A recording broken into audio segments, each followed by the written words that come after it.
Renters in Savannah, Georgia are upset that landlords have the audacity to buy a property, make improvements to it, and then increase the rents. I'm Tony, and this is Real Estate Investing and Landlord News.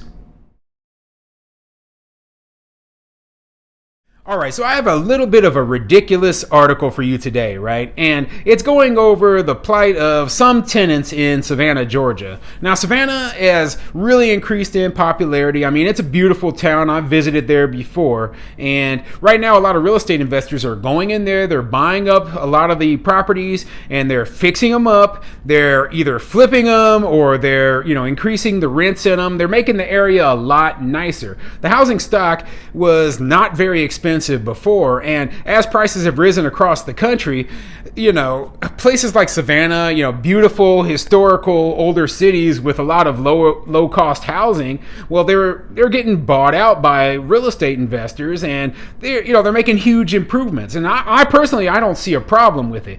Now, in the short term, it means that the place is going to be a lot less affordable than it was in the past. But in the long term, the housing stock is going to be updated. The city's going to be much more beautiful. Things are going to be better overall. But tenants have a big problem with that because they're like, well, I like my stuff being cheap. Well, it's great that it was cheap before, but the reason it was cheap was because the houses were in bad shape and nobody really cared anything about the areas. And things are changing, things are getting better, and that's the benefit of real estate investors and landlords coming into the area and putting our money into the area to make it nicer. Now, before I get into the article, go ahead, hit the like and subscribe button, maybe leave a comment down below, and let me know what you think, okay? What do you think of this whole, gentrification issue? Okay, I always laughed when I heard the word gentrification, okay? They always made it sound like it was like these evil people coming in and then fixing up an area and making it nicer. And I was like, why is fixing up an area seen as a bad thing? Well, the people who live there would have to move out. I was like, yeah, they're going to have to move out because nobody's going to invest a huge sum of money into an area without expecting a profit. That's just the way it works. If you don't want people to come in and invest anything in the area and for it to stay as a horrible, awful area, then yeah, that's the only way that the prices aren't going to increase and that rents won't rise, okay? And unfortunately, the super low income people are going to have to move out of an area if improvements are made. That's just an unfortunate side effect. But that doesn't mean that the area deserves to be run down and just garbage for the rest of eternity. No, I think areas need redevelopment. And hey, guess what? Us landlords and real estate investors are the ones who are doing it. It isn't going to be the city or the nonprofit who's going to come in there and completely turn an area around, okay? It's going to be real estate investors trying to make money. And we're the ones who are really the driving force behind making areas nicer. All right. So, yeah, let's get into this article. It's from SavannahNow.com, and it says, "We're selling away Savannah. Housing costs surge as renters, landlords scramble." Yeah, housing prices are going to surge as the areas improve. But let's get into the article and see what it says. Tahir Pleasant came home from a night out to a piece of paper taped to his door. It was an eviction notice. On my and I'm sure that's a cuss word, birthday and everything. The 24-year-old Savannah native said rent at his 36th Street apartment was going up an additional $400 a month. Pleasant said he did not receive a move-out notice before he was served. Pleasant is caught up in Savannah's housing crisis, where rents have skyrocketed 32% since the start of the pandemic, while wages have remained stagnant. Housing costs have increased for a number of reasons. People are moving in from wealthier states and can pay higher prices. Investors are buying up properties for short-term rentals. Property taxes are increasing, and inventory has hovered dangerously low for months. Yeah, there's a lot of reasons why, especially in a place like Savannah. Savannah, yeah, they are getting a lot of people coming in from out of state, buying properties and turning them into short-term rentals. And personally, I'm like, hey, I think there's nothing wrong with that. A property owner should be able to do that, okay? Now, there's also people coming in and they're fixing up the area. They're raising the rents. Now, that has to do partially also with the amount of inflation. Keep in mind that, hey, property taxes keep going up. And I'm going to go into that part a little bit later in this article. And, utilities go up. Maintenance goes up, and when a property owner buys a property, they're buying it at a higher cost basis than the people who owned it before. So they probably have a mortgage on it, and they have to pay that mortgage. And hey, if I have to raise my rents so that I can, meet all those new increased higher costs, then I'm sorry, that's what I got to do. Especially if the market demands a higher rent rate than what you were paying. So you have no right to a super low rent more than anybody else. Okay, if you want to pay the same rate for wherever you're living going on into the future, get yourself a fixed rate mortgage. That's my suggestion. For those with means, there is money to be made off the housing crunch. For people like Pleasant, a food service worker, the situation is dire. I've been looking for places, and I mean, it's preposterous. It's like $1,100 for a 300-foot studio, Pleasant said. And last year, that would have been $900. Maybe like 5 years ago, that place could have been like $600 or something like that.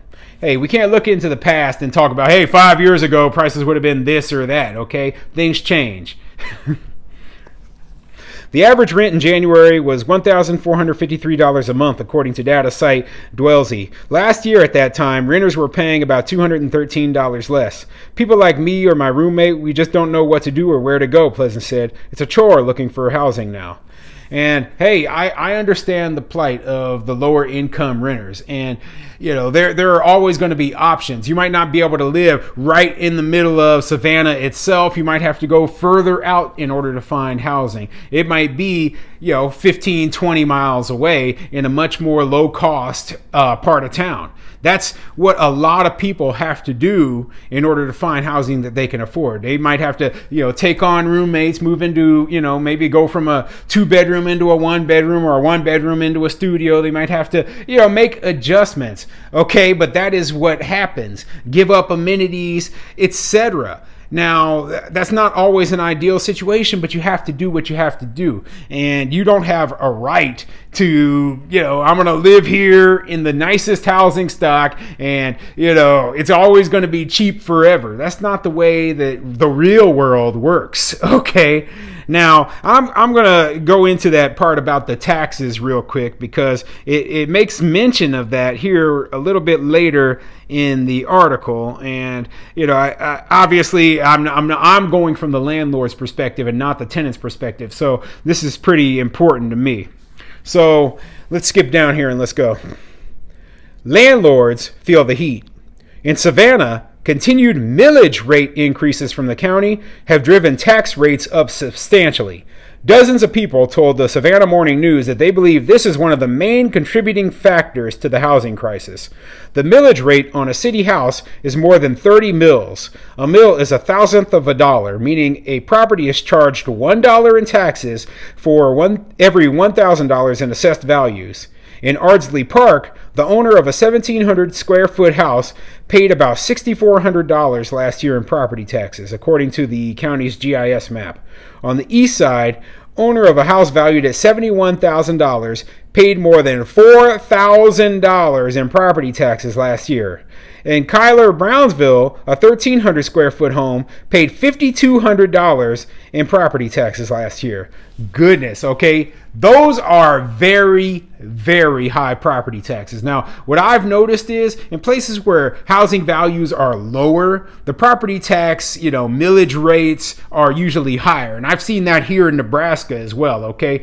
We have very high property taxes here, but property values are much, much lower than they are in places where the property values are high, like in California. So California, they have pretty low property taxes as a comparison because their property values are so high, they're still able to collect a very high amount of property taxes based on the values, okay? But here the property values are so low, they have to raise the property tax rates super high, and I think that's the same thing that's going on in Savannah. So if you have a property that's only valued valued at $71,000, they're like, well, we have to give it an extremely high tax rate so that we can make enough money so that we can actually pay for all our city services. And it looks like they're, a $71,000 home paying $4,000 a year in property taxes is insanely high. Okay, that is insane. That is even higher than here. And I'm just like, goodness, I can't believe that they could even charge that much. But that can easily lead to an increase in property taxes. Okay, if you're paying, let's say, $6,000 a year in property taxes, that's $500 a month added on to your house payment if you're breaking it down in monthly. So you're having to either save $500 or put it into the escrow account as part of your mortgage, and an additional $500 every single month. In my case, like for my personal residence here in Omaha, Nebraska, I'm paying $1,000 a month, every single month, $12,000 a year in property taxes.